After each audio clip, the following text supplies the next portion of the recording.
Mzimayi wa zaka 91 anapezeka ali oyembekezera ndipo zinadodometsa ana komanso zizukulu za mayiwa, koma pamapeto pake anapeza zinthu zododomesa ndi zosamveseseka. Zitheka bwanji nkhalamba ya zaka 91 kukhala ndi pathupi? Kodi amakhala malo amodzi ndi amuna? Mzimayi uyuyu ndi ndani? Moyo wake wa tsiku ndi tsiku umamuyendera motani? Ndine Dini Studios, khalani pompo pomwe nkhani ikupitirira osayiwala kuti titsatse malonda anu aja tiziwise anthu mukugulisazo musayiwale malonda nkusatsa. Wang Yijun kuchokera dziko la China ndiye dzina lake. Mzimayiyu anabadwa zabwinobwino muja momwe tonse tibadwira, ndipo atafika msinkhu wa banja Wang anakwatiwa ndi kukhala ndi mamuna. Anakhala ndi pathupi ndipo anachira bwinobwino muja momwe tonse tichirira. Wang atakwana zaka 22 zakubadwa anakhalanso ndi pathupi pena. Amapita ku sikelo muja momwe tonse tipitira mpaka inakwana miyezi yokwana 8 ya pathupipo, ndipo anayamba kuona zizindikiro za ubereki. Koma atapita ku chipatala anapezeka kuti mzimayiyu wapita pachabe.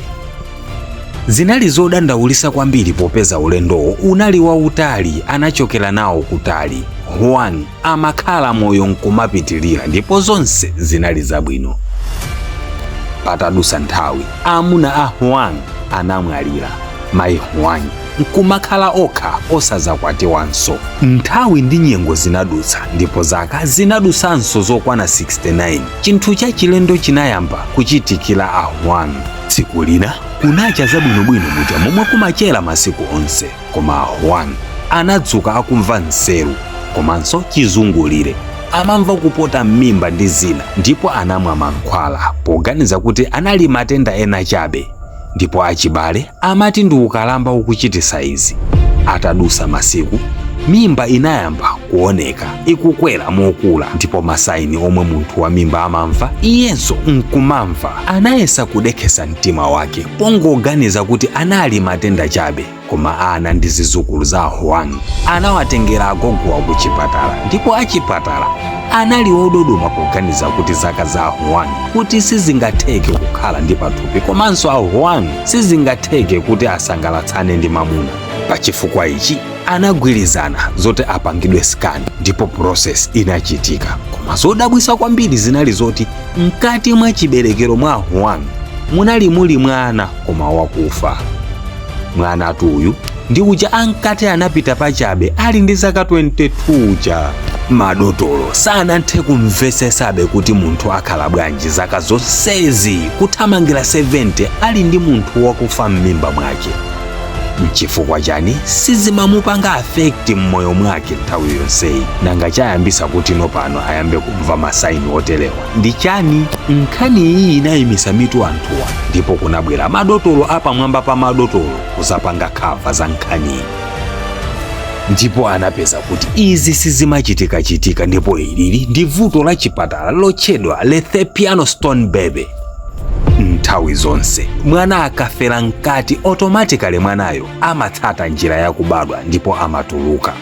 Koma mu kesi ya mayiwa awawa mwanayu malo motulusa zonse zoyenera kutuluka zinatuluka zosakwana, ndipo zinakhala ngati zaonjezera leya ya mkati mwa chiberekero ngati kumatilira mkati choncho. Iwo ati izizi zimachitika akakhala kuti mwana mkatimo akukulira malo olakwika omwe mwana samayenera kukhala. Izi zinali zolankhula za chipatala zitidwalisa mutu, koma nkhani yayikulu ndi yakuti Mulungu anakwanisa kuchita chodabwisachi kwa Wang.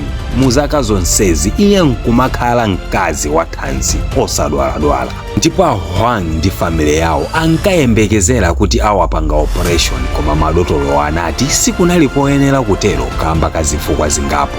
Chifukwa choyamba Wang ndi okalamba. Chifukwa chachiwiri ndi chakuti Wang akwanisa kukhala zaka 69 ali ndi chinthu chimene chichi moyo nkumayenda, ndiye kupanga operation kutha kungobweresa mavuto ena mpila mayiwa. Pa chifukwa ichi a Juan anapasidwa mankhwala ochilisa chabe zomwe amadwalazo ndipo ndikulesa chinthuchi kuti chisamapange develop madzi omwe akumapangisa kuti mimba idzikula ngati ndi oyembekezera ndipo zinatenodi. Koma apart from izizi moyo wawo wa tsiku ndi tsiku ndi okondwa. Nonse omwe mumakonda nkhani zochitisa chidwi zoti mutha kumawerenga ndikufuna ndikudziwitseni dolo katatu yemwe ndichiphe mu nkhani zomwe amalemba. Mzimayi uyuyu dzina lake ndi Triza Maluwa ndipo peji yake ndiyotchedwa Triza Super Stories. Ndipo nonse okonda zowerengawerenga mudzikonda khulupirirani. Ndisiya link mu comment box kuti muzionere nokha nkhani za Triza.